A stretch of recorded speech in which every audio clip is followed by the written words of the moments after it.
నమస్తే సార్.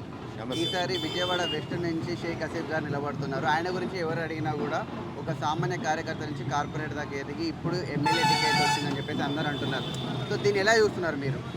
విజయవాడ పశ్చిమ నియోజకవర్గంలో 2014 ఎలక్షన్లో కార్పొరేటర్గా పోటీ చేసి గెలిచిన ఆసిఫ్ గారు తదనంతరం ఇక్కడ వైసీపీ ఎమ్మెల్యేగా గెలిచిన జలీల్ ఖాన్ గారి పార్టీ మారడంతో జగన్మోహన్ రెడ్డి గారు ఆ రోజే 2014లోనే ఇన్ఛార్జిగా ప్రకటించారు. ఆ రోజు ఒక ఆసిఫ్ అనే కార్యకర్తని ఎమ్మెల్యేగా చేద్దామని చెప్పి ఆ రోజే ఇన్ఛార్జిగా ప్రకటించడం జరిగింది. కానీ కొన్ని పరిస్థితుల వల్ల ఆయన్ని మార్చడం జరిగింది.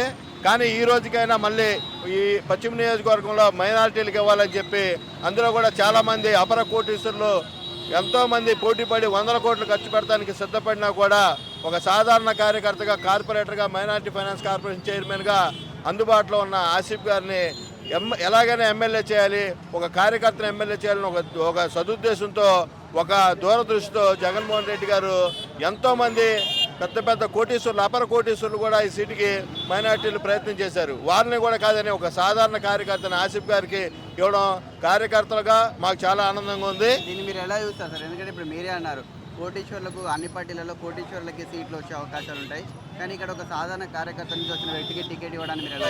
జగన్మోహన్ రెడ్డి గారు మొదటి నుంచి చేస్తున్నారు. ఒక నందిగం సురేష్ అనే ఒక సాధారణ వ్యక్తిని ఎంపీగా చేయడం జరిగింది. అలా చెప్పుకుంటే చాలామంది మార్గాని భరత్ కానీ ఇలా చాలామంది ఒక డాక్టర్గా ఉన్న అనకాపల్లి ఎంపీకి సత్యవతమ్మ గారికి అలాగా ఒక సేవా దృక్పథం అలాగే సాధారణ కార్యకర్తలుగా ఉన్న వాళ్ళకే ఎక్కువ శాతం అవకాశాలు కల్పిస్తున్నారు. ఈరోజు వాస్తవంగా కార్యకర్తలు ఎంత అగ్రెసివ్గా ఉన్నా వాలంటీర్ వ్యవస్థ ఉన్నా కూడా కార్యకర్తలు మాకేం ప్రయారిటీ లేదు అని చెప్పి అధైర్యపడకుండా నిరుత్సాహపడకుండా జగనన్న మాకు కావాలి అని చెప్పి ఈరోజు చాలా కార్యకర్త సాధారణ కార్యకర్త, ఎందుకంటే గతంలో జన్మభూమి కమిటీల పేరు మీద ఇష్టారాజ్యంగా కార్యకర్తలు దోచుకున్నారు. ఈ ప్రభుత్వంలో అసలు కార్యకర్త ప్రయారిటీ లేకపోయినా సరే జగన్మోహన్ రెడ్డి గారు మళ్ళా సీఎం చేయాలని కార్యకర్తలు అలా కష్టపడతారు. ఇలాంటి కార్యకర్తలకి ప్రయారిటీ ఇచ్చినంతకాలం జగన్మోహన్ రెడ్డి గారు చిరస్థాయిగా చరిత్రలో నిలిచిపోతారని చెప్పి ఒక కార్యకర్తగా నేను చెప్తున్నాను. జగనన్న ఒకవైపు సింహం సింగల్గా ఉంటుందని చెప్పి అన్నట్టు జగనన్న ఒకవైపు ఉన్నాడు. ఈరోజు అన్ని శక్తులు ఒక 2 పార్టీలు కూడగట్టుకుని ఇంకా మాకు ధైర్యం చాలట్లేదు, మాకు బలం చాలట్లేదు అని చెప్పి ఈరోజు అందరూ కలిపికట్టుగా వస్తారు.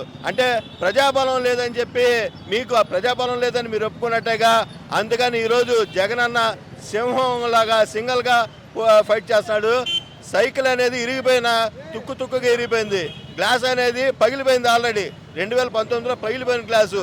ఫ్యాన్ అనేది ప్రతి ఇంట్లో ఈరోజు పథకాల రూపంలో చల్లటి గాలి ఇస్తున్న ఫ్యాను ఈసారి మళ్ళీ వస్తుంది. అందుకని సైకిల్ అనేది స్క్రాప్ కొట్టుకెళ్ళిపోయింది, గ్లాస్ అనేది టీ కొట్టు బయట పగిలిపోయింది, ఫ్యాన్ అనేది ప్రతి పేదవాడి ఇంట్లో ఉంది. కనుక ప్రతి పేదవాడు మాకు చల్లగా ఉండాలి, మా జీవితాలు చల్లగా ఉండాలి, హాయిగా ఉండాలని చెప్పి ఫ్యాన్ కింద సేద తీరుతున్నారు. రాబోయే ఎన్నికల్లో కూడా ఫ్యాన్ కింద సేద తీరడం తథ్యం అని చెప్పి ఈ సందర్భంగా ప్రజలందరూ చెప్తున్నారు.